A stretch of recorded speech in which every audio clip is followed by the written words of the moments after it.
পৃথিবীর সবচেয়ে রহস্যময় শহরগুলোর একটি হয়তো মানুষের জন্য নয়। কিসের জন্য জানেন? ক্ষেপণাস্ত্রের জন্য।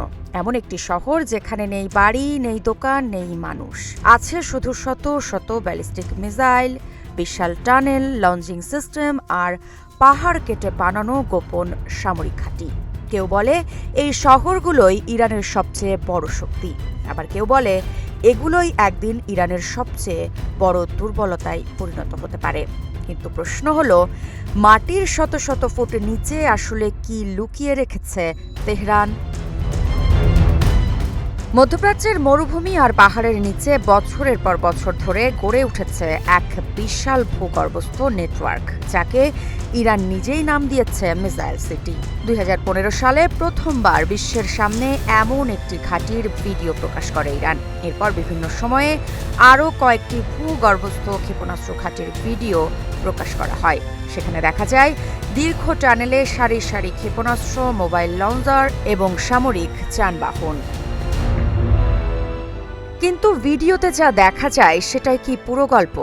সামরিক বিশ্লেষকদের ধারণা, ইরানের এমন ঘাঁটি একটি দুটি নয়, বরং দেশের বিভিন্ন পাহাড়ি এলাকায় ছড়িয়ে থাকা বহু ভূগর্ভস্থ স্থাপনার একটি নেটওয়ার্ক। ঠিক কতগুলো রয়েছে তা প্রকাশ্যে নিশ্চিত নয়। এই টানেলগুলো শুধু অস্ত্র রাখার জন্য নয়, এখানে থাকতে পারে কমান্ডো সেন্টার, জ্বালানি সংরক্ষণ এলাকা, রক্ষণাবেক্ষণ সুবিধা, বিকল্প বের হওয়ার পথ এবং এমন ব্যবস্থা যাতে হামলার পরও ক্ষেপণাস্ত্র দ্রুত মোতায়েন করা যায়। বিভিন্ন বিশ্লেষণে এ ধরনের অবকাঠামোর কথা উঠে এসেছে, যদিও সব ঘাঁটির পূর্ণ নকশা স্বাধীনভাবে যাচাই করা সম্ভব নয়।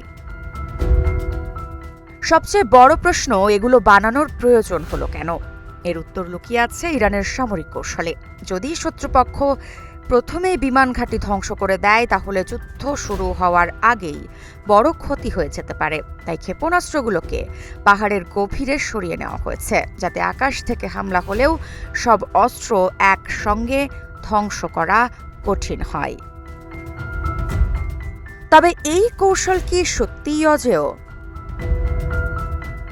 সাম্প্রতিক সংঘাতে স্যাটেলাইট ছবিতে দেখা গেছে কিছু ভূগর্ভস্থ ঘাঁটির প্রবেশপথ ক্ষতিগ্রস্ত হয়েছে। তবে বিশ্লেষকদের মতে অনেক ক্ষেত্রে প্রবেশমুখ ক্ষতিগ্রস্ত হলেও ভেতরের গভীর অংশ অক্ষত থাকতে পারে।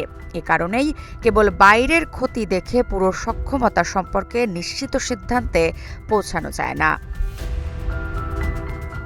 আর এখানেই শুরু হয় আরেক রহস্য। অনেক সামরিক বিশেষজ্ঞের মতে এসব ঘাঁটির সবচেয়ে গুরুত্বপূর্ণ অংশ ক্ষেপণাস্ত্র নয়, বরং টানেলের নেটওয়ার্ক। কারণ একটি প্রবেশপথ বন্ধ হয়ে গেলেও অন্য পথ দিয়ে সরঞ্জাম সরানো সম্ভব হতে পারে। তবে ঠিক কিভাবে এই নেটওয়ার্ক কাজ করে তা জনসম্মুখে পুরোপুরি জানা যায়নি।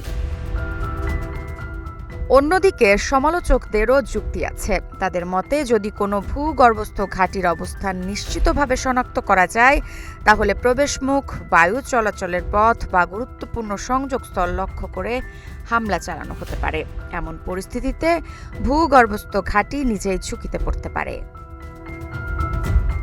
তাহলে আসল সত্যিটা কি? আসলে ইরানের মিসাইল সিটি নিয়ে যতটা জানা গেছে তার চেয়েও বেশি অজানা রয়ে গেছে। কতগুলো ঘাঁটি আছে, কত গভীরে তৈরি, কোন ঘাঁটিতে কী ধরনের ক্ষেপণাস্ত্র রাখা হয়েছে, আর যুদ্ধের সময় কত দ্রুত এগুলো ব্যবহার করা যায়, এসব প্রশ্নের নির্দিষ্ট উত্তর আজও প্রকাশ্যে নেই। হয়তো এই অজানাই ইরানের সবচেয়ে বড় প্রতিরক্ষা। কারণ কখন, কোথা থেকে কতগুলো ক্ষেপণাস্ত্র বেরিয়ে আসবে সেটা যদি প্রতিপক্ষ নিশ্চিতভাবে জানতেই না পারে, তাহলে সেই অনিশ্চয়তাই হয়ে ওঠে এক ধরনের কৌশলগত শক্তি। মৃত্তিকা সিনহা বিশ্বাস, গ্রিন টিভি ডিজিটাল।